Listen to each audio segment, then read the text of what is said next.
I'll tell you a quick story that involves my wife and I. We were up on the Sunset Strip, and we went into Starbucks, wanted some coffee. And we jumped in there, and I pause at the pastry case, right? And I'm looking at those espresso brownies. Everybody that's been to Starbucks knows what I'm talking about. And I thought, yeah, I'm pretty good about this, not buying these things. But today I thought, well, feeling this weakness, I'm going to break down and get the brownies. So I'd been good on my diet. I thought, what the heck? So I get the coffee, I get the brownie. Doreen and I jump in the car, off we go up Sunset. Oh, look at that big billboard. Oh, the restaurant's different now. Oh, look at these people. I ate the whole brownie. And you forgot to taste it. And never tasted any of it.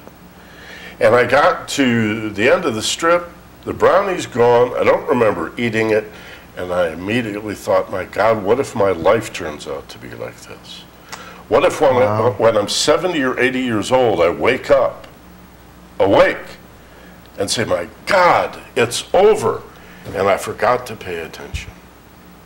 So I'm determined to pay attention.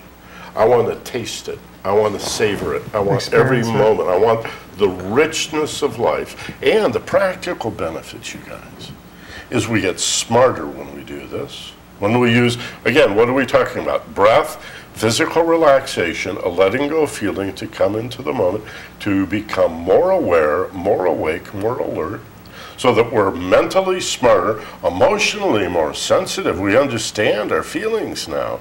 Our intuition develops, you see.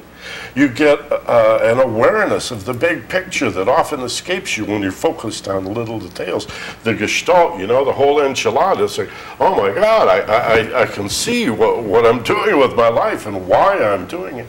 And it even leads to a spiritual awareness of, I mean, the transition is peace and love.